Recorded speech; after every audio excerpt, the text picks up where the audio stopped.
Можно ли с помощью пуджи, мантр или посещения храма отменить плохую карму? Я скажу вам честно, нет. Но можно изменить ее силу, смягчить последствия и даже повлиять на то, как именно она проявится в вашей жизни. Именно для этого в ведической традиции существует такое понятие, как парихара. И сегодня я хочу объяснить вам, почему одному человеку парихара действительно помогает, а другой совершает десятки ритуалов, тратит огромные деньги, встречает на своем пути множество шарлатанов, и его судьбе ничего не меняется. Нам очень часто пишут люди с просьбой провести пуджу, хому или какой-либо другой обряд. Иногда человек обращается к нам самостоятельно, потому что уже знает, какой обряд хочет провести. Иногда необходимость такой духовной коррекции становится очевидной во время личной консультации. Когда я анализирую натальную карту и вижу конкретные указания на то, что человеку необходима определенная пуджа, хома или другая практика. А иногда рекомендации даются при чтении пальмовых листьев. Человеку могут предписать провести определенный ритуал, посетить конкретный храм, совершать благотворительность или выполнить другие духовные действия. Тот, кто никогда раньше с этим не сталкивался, вполне естественно не понимает, что все это означает, зачем это необходимо именно ему и из чего складывается стоимость. Причины обращения могут быть самыми разными. Проблемы в браке, трудности в рождении ребенка, здоровье, долги или сложный жизненный период, например, сати-сати. Но прежде чем совершать парихару, важно понять, что она собой представляет, кому действительно необходимо и почему одну и ту же парихару нельзя рекомендовать всем людям подряд. Ванакам, друзья! Сегодня я постараюсь простыми, понятными словами рассказать, как выбирается и проводится парихара, от чего зависит ее стоимость и что должен человек делать сам, чтобы она действительно принесла результат. Если после просмотра этого ролика у вас останутся вопросы, вы можете написать нам в чат-бот, который сейчас появится на экране. А в дальнейшем, когда вы будете обращаться к нам по поводу парихары, мы прежде всего будем рекомендовать вам посмотреть это видео. Потому что здесь мы собрали ответы на самые часто задаваемые вопросы. Для начала давайте разберемся, что вообще означает слово парихара. В переводе с санскрита парихара – это средство исправления, устранения препятствия или смягчения неблагоприятного воздействия. Но здесь очень важно понять, парихара – это не волшебный ластик, который стирает вашу карму. Представьте, что по вашей карме должен начаться дождь в вашей судьбе. Парихара не всегда способна отменить сам дождь, но она может дать вам зонт, помочь найти укрытие или сделать так, чтобы вместо разрушительного ливня прошел небольшой дождь. Именно поэтому я говорю, карму невозможно просто купить, отменить или передать другому человеку. Но можно изменить то, насколько тяжело она проявится и как вы сами пройдете через этот период. Парихара может принимать разные формы. Это может быть пуджа, хома, чтение определенной мантры, пост, благотворительность, помощь нуждающимся, посещение конкретного храма или выполнение духовной практики в течение определенного времени. Но почему одному человеку советуют читать мантру, другому провести хому, третьему посетить храм, а четвертому просто совершать благотворительность? Потому что у каждого человека своя карма и своя натальная карта, свой жизненный период и свои причины возникновения проблем. Например, внешне у двух людей может быть одна и та же проблема, например, в создании семьи. У одного она связана с влиянием Марса, у другого с Сатурном, у третьего Раху и Кету, а у четвертого причина может вообще находиться не в планетарной душе, а его собственном поведении и выборе. Поэтому невозможно открыть интернет, найти универсальную пуджу для брака и решить, что она обязательно подойдет каждому. Настоящая парикара всегда должна соответствовать конкретной причине. Теперь давайте поговорим о стоимости, потому что этот вопрос возникает практически у всех. Почему одна пуджа стоит одну сумму, а другая значительно дороже? Вы должны понимать, вы платите не за благословение Бога и не покупайте себе гарантированный результат. Стоимость складывается из очень серьезной и длительной работы. В первую очередь, учитывается количество дней, в течение которых будет совершаться парихара.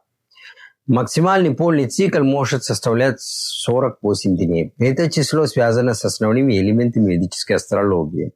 9 планетами, 12 знаками зодиака и 27 накшатрами. В общей сложности получается 48. Но это не означает, что любая парикара обязательно проводится 48 дней. Она может длиться 3 дня, 9 дней или другой срок. Все зависит от натальной карты человека, сложности ситуации и конкретной духовной коррекции, которая ему необходима. Далее учитывается количество браминов, участвующих в обряде. Иногда достаточно одного брамина. Чаще в таких ритуалах участвует 3 человека, а в сложных случаях их количество может доходить до 9. Общего стандарта здесь не существует. Все определяется индивидуально. Каждый день в установленное время брамини собираются и совершают обряд специально для одного человека, либо для небольшой группы людей. Иногда несколько человек объединяются в одну парихару, чтобы снизить финансовую нагрузку. Но такие группы всегда ограничены. Невозможно взять десятки или сотни людей и утверждать, что для каждого из них проводится полноценный индивидуальный ритуал. Кроме работы браминов, необходима большая подготовка. Для обряда закупаются цветы, фрукты, продукты, масло ги, ткани, благовония и другие подношения. Иногда требуется пригласить отдельного специалиста из другого храма, потому что только он обладает необходимым знанием, например, умеет правильно создавать определенную мандалу, вокруг которой затем будут располагаться брамини и совершать ритуал. Таких деталей может быть очень много, поэтому невозможно заранее установить одну общую цену для всех пуч и для всех людей. Чтобы вы хотя бы приблизительно представляли масштаб расходов, в среднем только на обрядовые материалы для одного человека на один день может потребоваться около 3000 рупий. Это не фиксированная цена и не единый тариф. В одном случае сумма может быть меньше, а в другом значительно больше.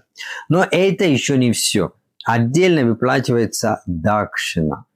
Традиционное подношение брамину за его знание, время и духовный труд.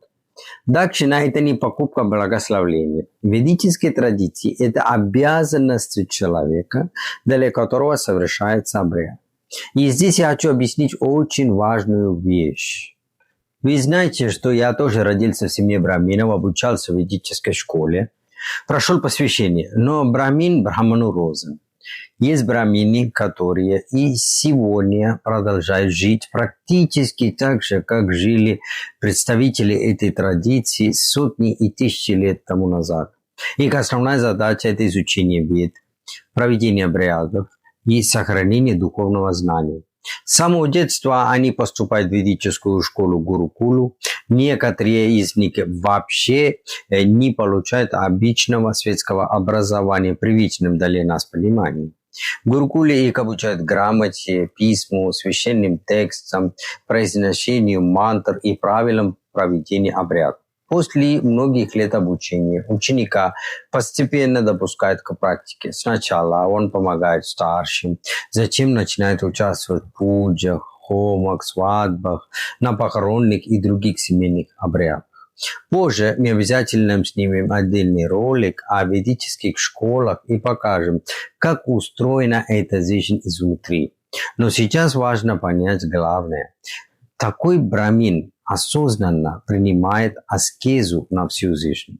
И эта аскеза касается не только его самого, но и многих его всей семьи. Как правило, такие семьи живут достаточно скромно, получают дакшину. Браман использует одну часть средств для содержания своей семьи, а другой частью помогает людям внутри своего сообщества, которые также нуждаются в поддержке. Для него проведение ритуалов – это не дополнительная работа в свободное время. Это вся его жизнь, его служение и его духовная обязанность. Во время многолетней практики, постов, молитвы и аскез брамин накапливает духовную силу. Тапас, совершая обряд для другого человека, он направляет часть этой накопленной силы на его благо и на смягчение кармической ситуации. Существуют и такие брамины, как я, которые после ведического обучения выбирают светскую жизнь. Я получил высшее образование, работаю, занимаюсь своим делом и самостоятельно зарабатываю средства для содержания семьи. Но внутри своей семьи я также соблюдаю традиции, совершаю обряды, держу посты и принимаю определенные аскезы. Однако большую часть накопленной духовной энергии я направляю на свою семью, родственников и иногда близких друзей. Поскольку я живу еще и обычной светской жизнью, работаю и выполняю множество других обязанностей. У меня нет возможности ежедневно совершать длительные ритуалы для большого количества посторонних людей. И в этом заключается принципиальная разница между брамином, полностью посвятившим себя ритуальному служению, и человеком, который сочетает традицию со светской жизнью. Важно понять, что вы платите не за то, чтобы откупиться от своей кармы. Вы оплачиваете материалы, время, знания, подготовку и духовный труд людей, которые в течение нескольких дней или недель совершают эту работу для вас. Существует и обратная сторона. Духовность во все времена привлекала не только искренних людей, но и тех, кто хочет заработать на чужом страхе. В ближайшее время моя жена Делия проведет отдельный прямой эфир об обратной стороне духовной Индии. Отсюда гуру, шарлатанах, поддельных ритуалах и людях, которые превращают духовные знания в большой бизнес. Обязательно подпишитесь на канал, чтобы не пропустить этот разговор. Эта тема важна для каждого, кто интересуется Индией и духовными практиками. Встреча с иллюзиями и обманом тоже становится определенным фильтром для человека. Мы уже начали говорить об этом в нашем цикле Араху, планете иллюзий, желаний искаженного восприятия. Посмотрите этот ролик, потому что он напрямую связан с темой, которую мы сегодня обсуждаем. Но теперь самое главное. Даже правильно выбранная и честно проведенная парихара не освобождает человека от личной ответственности. Нельзя сказать, я заплатил деньги, брамин провел пуджу, теперь он должен решить все мои проблемы. Так это не работает. Брамин может провести ритуал от вашего имени. Астролог может показать проблему и предложить способ ее коррекции. Но проживать свою карму все равно будете вы. Если у человека долги, одной мантры недостаточно. Необходимо менять финансовое поведение. Если человек болен, пуджа не отменяет врача, обследование и лечение. Если разрушается брак, невозможно провести хому, а затем продолжать унижать партнера и ожидать гармонии. Если человек проходит сати, он должен учиться дисциплине, терпению и ответственности, потому что именно этого требуется то. Парикара начинает работать тогда, когда духовные действия соединяются с реальными изменениями в жизни человека. Особенно сильным действием считается личное посещение храма. Когда человек сам отправляется в путь, преодолевает расстояние, принимает определенные ограничения, входит в храм и совершает молитву, он уже меняется внутренне. Именно поэтому мы сейчас возобновляем паломнические поездки по храму Индии. Позже мы отдельно и подробно расскажем об этих поездках на нашем канале.